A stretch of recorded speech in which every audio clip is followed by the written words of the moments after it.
Hey YouTube, this is Slimming Down Sarah. So right now I have a top 10 things that I'm most looking forward to after surgery list. I know this is getting a little early on it. I don't even have a surgery date yet, but I feel like it's pretty much a done deal at this point. I just have to go through with the last couple of steps and we're good to go. So I decided I wanted to create a list of realistic-ish things that I'm hoping and kind of excited for after surgery if they were to be able to happen. So this list isn't in any specific order of what I'm most excited about or not. And some of them kind of sort of double as a bucket list type of thing, which I'll probably do eventually too.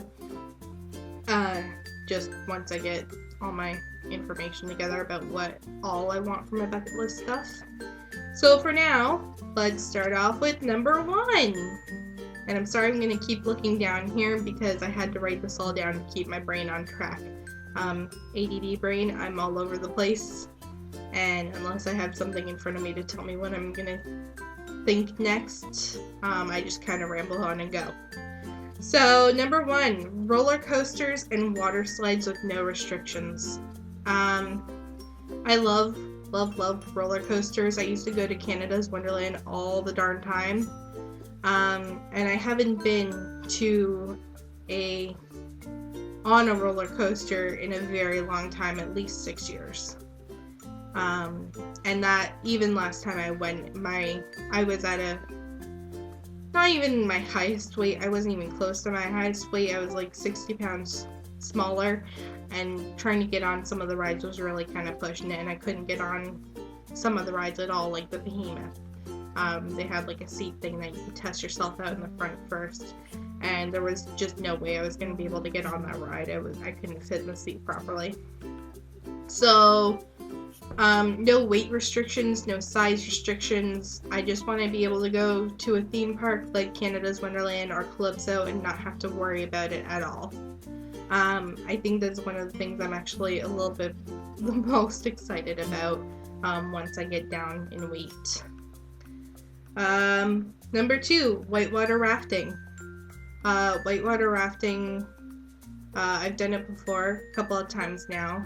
The last time, again, I was getting up there in weight. I'm still a lot more weight than I was back then. The last time I went, I could barely keep up with the group. There's a lot of walking involved in it as well, a little bit of hiking. You have to be able to be a good swimmer, and I feel like I just wouldn't be able to pull myself along with the weight I'm at now. So I definitely look forward to being able to go back. If you're ever interested in doing whitewater rafting at any point, I highly recommend, you're in Canada, I highly recommend Wilderness Tours. It is an absolute blast. They make it so much fun for you, and it's 100% safe. I mean, the instructors, I remember when I was really young and went there, they actually told us that they had to actually be able to swim up the rapids in case of an emergency. So, really great place. Number 3, just being able to cross my legs and sit like a lady. I'm not going to show you, but 90% of the time I feel like I'm man-spreading to be comfortable, even in dresses. Now, thank God I have huge thighs that kind of cover up anything and don't show off my underwear, but I would give just about anything to be able to sit like a normal person and not have anyone give me weird looks for man-spreading or have to worry about man-spreading in a skirt or dress. Yeah, it's kind of a big deal. I never realized until you really think about it that I'm missing out on. Number 4, no pain or less pain. I know a portion of the pain that I feel day to day, and especially after work, is partially because of my weight. It is putting too much pressure on my body. It is causing pain. It's not the way it should be. And I'm hoping after surgery, after I lose this weight, that I'll be a little bit more normalized. I won't feel the need to take painkillers every day after my shift, or like several times through my shift, to be able to get through. Number 5. This one's kind of like a big bucket list number, as well as something that I look forward to being possibly able to do. I want to either run, jog, or run, jog, or walk, even if I have to, a 5K, mainly for a charity involving animals. There's a couple of them here in the area, like Fixed for Life, that have different walks or runs, stuff for that, in support of raising money for the animals to get fixed, or raising money for the Humane Society, stuff like that. Animals are a big part of my life, and I want to be able to do something good towards that. In that 5K plan, I would also like to be able to run Mudderella, which is like an obstacle course involving a lot of mud.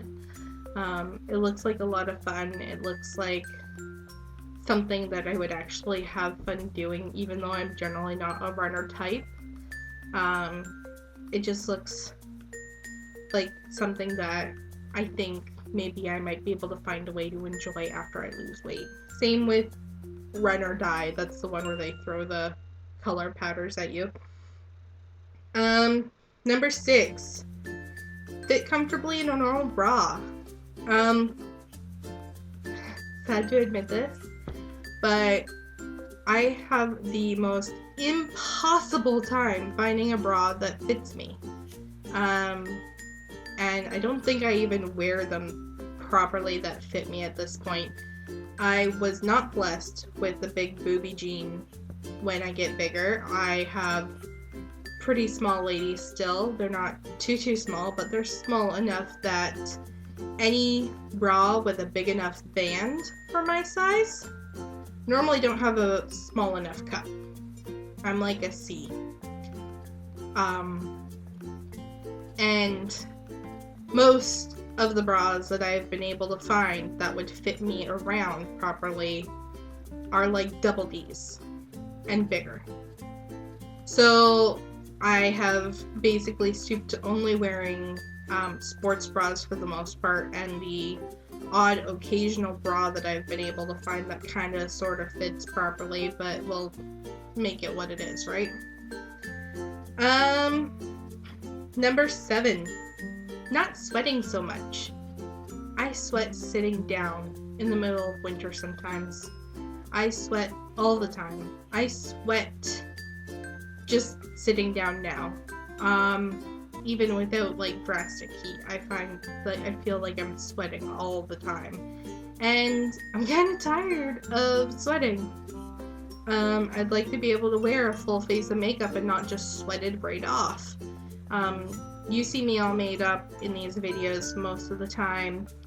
That's because I know it's only for a short period of time. I want to look pretty, I want to feel pretty, and I know I can take it off like right after, so I'm not with the raccoon eyes and just I don't do mascara for I don't do foundation for these videos, which is like my biggest sweat problem, like my arch nemesis and enemy with sweating.